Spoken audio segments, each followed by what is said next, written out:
Okay, so this video is going to be on impulse, which is the change of momentum, and we are going to start with a quick little animation video here. Consider a baseball player hitting a home run. The pitcher fires the baseball toward the plate. The batter swings at the baseball, and the baseball recoils from the impact of the bat at high speed. Rather than concentrating on the force between the baseball and bat and their resulting accelerations, let's approach this collision in a different way. The first step in analyzing this type of interaction is to describe what happens before, during, and after the collision between the baseball and bat. You can simplify the collision between the baseball and the bat by making the assumption that all motion is in the horizontal direction. How are the velocities of the ball, before and after the collision, related to the force acting on it? Newton's second law of motion describes how the velocity of an object is changed by a net force acting on it. The change in velocity of the ball must have been caused by the force exerted by the bat on the ball. The force changes over time, as shown here in the graph. Just after contact is made, the ball is squeezed, and the force increases. After the force reaches its maximum, which is more than 10,000 times the weight of the ball recovers its shape and snaps away from the bat. The force rapidly returns to zero. This whole event takes place within 3 milliseconds.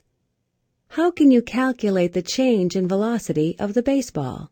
Newton's second law of motion can be rewritten by using the definition of acceleration as the change in velocity divided by the time needed to make that change. Multiplying both sides of the equation by the time interval results in the equation shown above. We now have what is called impulse, which is the product of the average force on an object and the time interval over which it acts. Impulse is measured in Newton seconds. For instances in which the force varies with time, the magnitude of an impulse is found by determining the area under the curve of a force time graph, as shown here. So that's kind of the beginning, and we're going to go into more details with this and show you sample problems in this video. Okay, so again, impulse is the change in the momentum. So we look at this. So momentum is mass times velocity. We're assuming for the most part that mass remains consistent. So delta P, which is change in momentum, is mass times change in velocity, or that is equal to mass times final velocity minus mass times initial velocity. Okay, so impulse is how long a force is applied, as you saw in the video, or in the little animation at the beginning. So delta P is equal to F times change in time. So we can put them together because delta P is still change in momentum. So force times time is equal to mass times change in velocity. Okay, so the right side of the equation involves change in velocity. Okay, mass times delta V, that's change in velocity. So velocity final minus velocity initial. So you can actually say force times time is equal to mass times, and in like brackets, velocity final minus velocity initial. Okay. So ultimately we get mv final equals the momentum final, and mv initial is equal to momentum initial. So we can rearrange this whole thing to say F force times time is equal to mass times change in velocity is equal to momentum final minus momentum initial. Okay, so the right side describes a change in momentum. So the impulse of an object is equal to the change in momentum. This is called the impulse momentum theorem. Just that tells you that impulse is the change in momentum. Okay, so anytime you're changing momentum, you're either changing your velocities or applying a force over time, you are creating an impulse on the object. Okay, so there's one way to write the equation. There's another way to write the equation. Okay. The impulse of an object is equal to the object's final momentum minus the object's initial momentum. No matter how you slice it up, that's how you get it. All right, so if the force on an object is constant, the impulse is the product of the force multiplied by the time over which it takes. So velocity is a vector. So momentum is a vector. Force is a vector, so therefore impulse is a vector as well. Because force has acceleration in it. Acceleration is a vector quantity. So force is also a vector quantity, which makes impulse a vector quantity, which is going to come into play because you're going to do some positive and negative impulses. Positive speeds it up, negative slows it down. Okay, now we're going to look at graphs. The first one, don't worry about the writing on the left here. This is a momentum versus time graph. So we have momentum changing as we go. So we can determine the change in momentum, the impulse, from a momentum versus time graph by simply looking at the changes up the y-axis. Since impulse is the change in momentum, we can use this momentum versus time graph to get the impulse, to get the change in momentum. All right, so if we look at the impulse on this object for the first 0.5 seconds, it's simply just how high it is from one y value to the next y value. So from 0 to about 1.5. So it's kilograms times meters per second is my change in momentum, also called the Newton meter. Okay, so that's one way to find the momentum, or the impulse, the change in momentum, just the rise of a momentum versus time graph. So with the slope of this line, you can use the slope of this graph here to figure out the force that's applied on the object while its momentum is changing. Okay, so slope is just rise over run.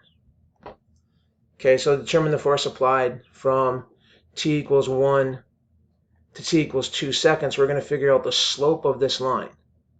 Okay, so remember that's rise over run.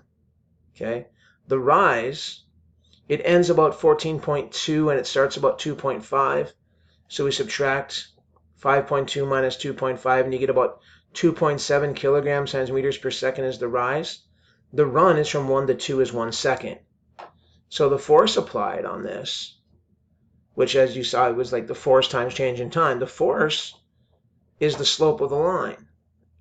Okay, so 2.7 kilograms is my rise, 1 second is my run. So the net force is 2.7 kilograms times meters per second, which is actually the same as 2.7 newtons of force. Okay, so the slope of the momentum versus time graph is the force you applied during your impulse change in momentum. Okay, now a different graph. Now we're looking at the impulse from velocity versus time graph. So if you have a velocity versus time graph, okay, so the force applied to an object can be found by finding the slope again of the velocity versus time graph. Okay. So because impulse is the change in momentum and momentum is mass times change in velocity, you can use the change in the y values of a velocity versus time graph to get impulse. So if we use the change in y, the change in velocity times my mass, that gets me my momentum, my change in momentum or impulse. So if this is the graph of a 5 kilogram object going over 10 seconds, we're going to figure out the impulse, the change in momentum for the first 4 seconds of motion. So our initial momentum is 0, okay, because we have no initial velocity. So mass times initial velocity is 0. Our final momentum up here after 4 seconds is 10 kilograms. That's our mass. We're at 8 meters per second up there, so 10 kilograms times 8 meters per second is 80 kilograms times meters per second for our final momentum. Our change in momentum is just the difference in these two. So 80 minus 0 is 80 kilograms times meters per second. So that's how you get the change in momentum. Now if you notice over here with a negative slope, you're going to end up with a negative momentum. That object is slowing down, so it's going to have a negative change, a negative impulse, a negative change in momentum. All right, the final graph that we can look at, well, not the final, the second to the final graph we're going to look at is acceleration versus time. because momentum is change in velocity. And if you think back to the first unit, acceleration, the area under an acceleration versus time curve is the change in velocity. So if we know the change in velocity, we can take that times our mass and get the impulse, get the change in momentum. So if we look at the first 20 seconds of this particular graph of an object that has a mass of 15 kilograms, we're going to find the area under this curve, multiply it by 15, and that will give us our impulse, our change in momentum. Okay, so again, impulse is the change in momentum, so change in velocity times mass. So the area under this curve is 0.4 meters per second squared times 20, base times height, which is 8 meters per second. Okay, so our change in velocity is 8 meters per second and our mass is 15 kilograms. So our impulse is the product of those two. Okay, so 15 times 8 is 120 kilograms times meters per second. Now if you notice over here, we're going to have a negative impulse over here for this part. Okay, you have to figure out those two problems for your formative assessment. All right, so then the final graph is a force versus time graph. And we're going to do this in terms of a story here. They showed the baseball at the beginning. So we have a baseball that's been hit by a bat over this amount of time, a very, very small amount of time. So we're talking milliseconds here. Okay, so the area under this curve, the impulse is the area under this curve. So the change in momentum, force times time, the area underneath this curve is your impulse. And that's 13 Newton seconds. Okay. And again, it says because 1 Newton second is equal to 1 kilogram times meters per second, the momentum gained by the ball is 13.1 kilograms times meters per second in the direction that the force is applying, because it's a positive change in momentum. Okay, so area under the force versus time graph gets you momentum. I want to make sure you jot those differences down so you can kind of keep them straight. All right, so we're going to look at the momentum of this ball after the collision. So we determined that the change in momentum is 13.1 kilograms times meters per second. Okay, the initial momentum is going towards the batter, so it's in a negative direction from the batter. So it's negative 5.5 kilograms times meters per second. So the ball's final momentum is the sum of the initial momentum and the impulse. So the ball's final momentum is calculated by this. So we knew this is our area. This is the area under the curve of the force versus time graph. Our initial momentum is negative 5.5 kilograms times meters per second because it's going towards the batter. Our impulse, our change in momentum, is 13.1 kilograms times meters per second. So we add those two together and we get a final momentum of 7.6 kilograms times meters per second. Okay, so we're going to look for the baseball's final velocity. So we know momentum final is mass times velocity final.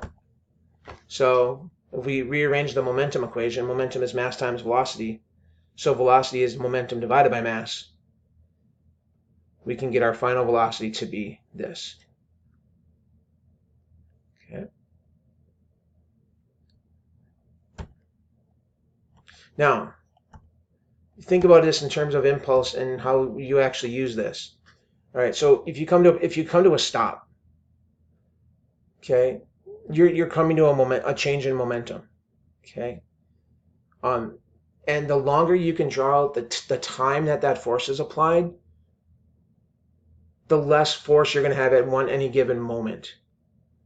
Okay, because delta P is equal to F times T. So if your T gets really, really big, your F is going to be really, really small. If your impulse, your change in momentum remains constant, which it should. Okay, that's why there's like bumpers on the side of the car of the highways, that the guardrails give a little bit because your change in impulse is going to remain the same.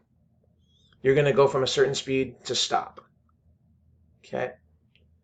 So if you have a bigger amount of time, you can apply a smaller force because your change in momentum is consistent, because you're always going to go from one speed to the other one, and your mass is not going to change. Okay. So if we stop, your final momentum is 0. So with the airbag, your change in momentum is the same, but if you apply that force over a greater amount of time, your T goes up, your force goes down. So if this product remains consistent, as your T goes up, your force decreases. Okay, so we're going to actually look at two little problems here to end the video. A 2,200 kilogram vehicle is traveling 26 meters per second, 94 kilometers an hour, about 45 miles an hour. Can be stopped in 21 seconds by gently applying the brakes, about 3.8 seconds if they slam on the brakes. We're going to look at the average force exerted on the vehicle in each of these stops. Okay, so we're stopping. So we just have a diagram, cars trying to stop. Okay, going in the positive direction. So now they're vector coordinates. Now, our momentum initial, we have momentum. We're ultimately coming to a stop for both situations. So our impulse, our change in momentum, is in the opposite direction. All right, so here's what we know. We know the mass of the car. We know its initial velocity. And we know the time it takes for each of those objects, during each of those situations. What we're looking for is the force applied. And we know the final velocity is 0 because it's coming to a stop. Okay? So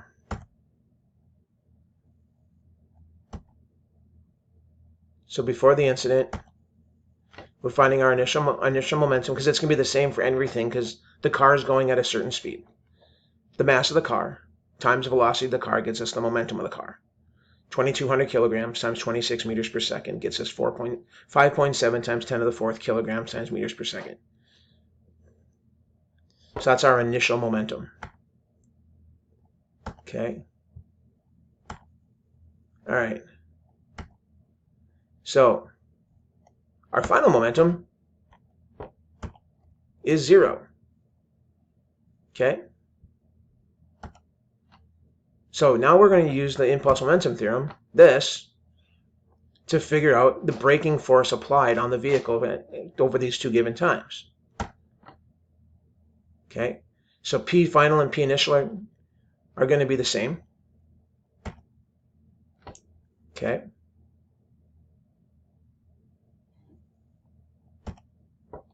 So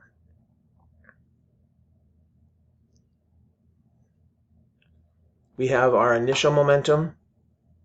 This should be initial velocity, momentum, not initial velocity, of 5.7 times 10 to the 4th kilograms times meters per second. So the difference of those two is negative 5.7 times 10 to the 4th kilograms times meters per second, because we had no final momentum. Our initial momentum is all the momentum that we're losing.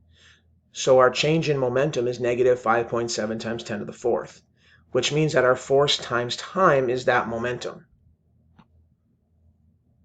Okay, so to find our force, we're going to take that's change in momentum divided by time to give us our force.